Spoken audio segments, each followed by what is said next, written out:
Hello అండి, welcome to my channel. ఈరోజు అయితే కిచెన్ టిప్స్ ఒక కోట్ చెప్తున్నాను. పూరీలు కాల్చినప్పుడు మనము ఎక్కువగా ఆయిల్ ఈడుస్తుందని సాల్ట్ ఒక అంత వేసుకుంటే ఆయిల్ అయితే తక్కువగా ఈడుస్తుంది. పూరీలు అయితే చాలా బాగా పొంగి వస్తుంది. సాల్ట్ వేస్తే మనకైతే ఆయిల్ పాయింట్గా ఆయిల్ అలానే ఉంటుంది. ఈ టిప్స్ అయితే చాలా బాగా మీకు ఉపయోగపడుతుంది. ఇంకా ఏమైనా నా ఛానల్ చూడకుండా ఉంటే చూసి సబ్స్క్రైబ్ చేసుకోండి. మీరైతే వీడియోను స్లిప్ చేయకుండా చూడండి. నేనైతే ఈరోజు 4 కిచెన్ టిప్స్ చెప్తున్నాను. మీకు ఈ టిప్స్ అయితే చాలా బాగా ఉపయోగపడుతుంది. చూడండి, పూరీలు అయితే చాలా బాగా పొంగి వచ్చింది.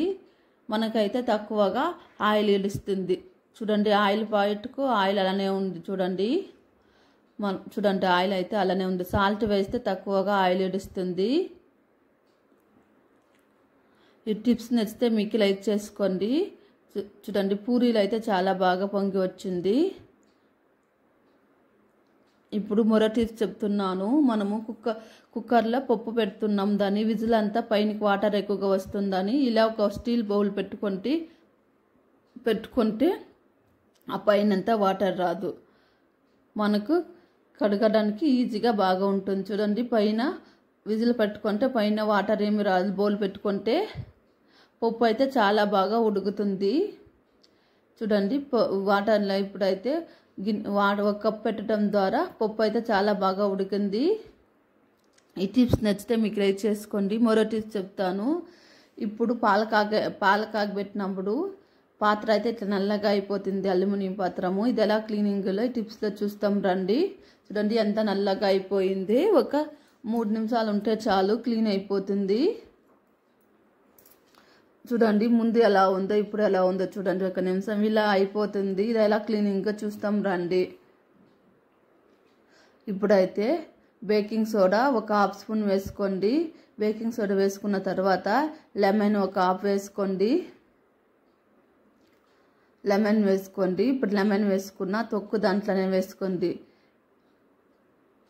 ఇప్పుడైతే వాటర్ కొంచెం పోసుకోండి. లేకపోతే విమ్ జెల్ కొంచెంగా వేసుకోండి. మీ దగ్గర ఏది ఉంటే అది వేసుకోండి. విమ్ జెల్ ఒక 1 స్పూన్ విమ్ జెల్ వేసుకొని వాటర్ వేసుకోండి. ఇప్పుడు స్టవ్ అంటించుకొని ఒక 5 నిమిషాలు ఇలా పెట్టుకోండి. వాటర్ మరిగినట్లు ఇలా పెట్టుకోండి. చూడండి, ఒక 5 నిమిషాలు పెట్టుకున్న తర్వాత వాటర్ కింద పోసిన తర్వాత ఒక స్టీల్ స్క్రబ్బర్ ఎత్తుకొని 1 నిమిషం పాటు ఇలా ఉజ్జితే కొత్తటిలాగా బాగా మెరుస్తుంది. చూడండి, స్టీల్ స్క్రబ్బర్లో ఇలా ఉజ్జుకోండి. చూడండి, ముందు ఎలా ఉందో ఇప్పుడు ఎలా ఉందో కొత్తటిలాగా మెరుస్తుంది. మీకు ఈ టిప్స్ నచ్చితే లైక్ చేసుకోండి, సబ్స్క్రైబ్ చేసుకోండి. చూడండి, ఎంత బాగా మెరుస్తుందో. ఇదైతే చాలా బాగా యూస్ఫుల్ అవుతుంది టిప్స్ అయితే. ఇప్పుడైతే మరో టిప్స్ చెప్తున్నాం రండి. ఇప్పుడైతే నీళ్ళ క్యాన్ ఎక్కువగా నల్లగా అయిపోతుందని నీళ్ళ క్యాన్లో సాల్ట్ ఒక హాఫ్ స్పూన్ వేసుకోండి. వంట సోడా ఒక హాఫ్ స్పూన్ వేసుకోండి. ఇప్పుడైతే పసుపు ఒక హాఫ్ స్పూన్ వేసుకోండి. వేసుకున్న తర్వాత ఇప్పుడైతే రేషన్ బియ్యం ఉంటుందని ఆ రేషన్ బియ్యం కొంచెంగా వేసుకోండి. రేషన్ బియ్యంను కొంచెంగా నీళ్ళ క్యాన్లో వేసుకొని వాటర్ వేసుకోండి. ఇప్పుడైతే వాటర్ వేసుకున్న తర్వాత ఇలా షేక్ చేయండి. ఇలా షేక్ చేయండి.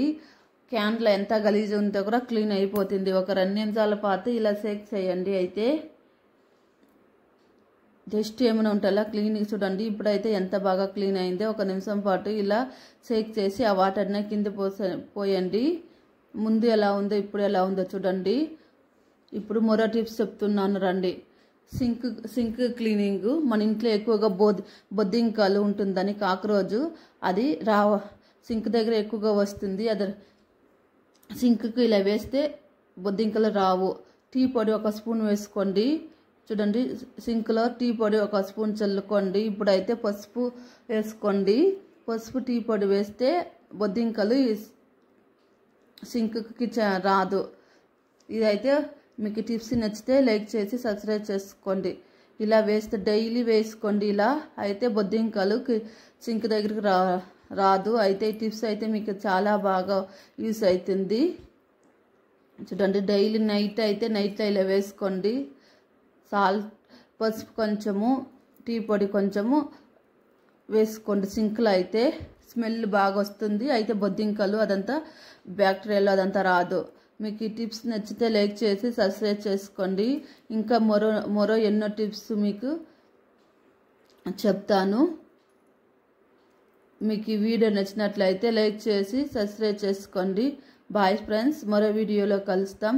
Thank you for watching. ఈ టిప్స్ నచ్చితే మీకు లైక్ చేసి సబ్స్క్రైబ్ చేసుకోండి.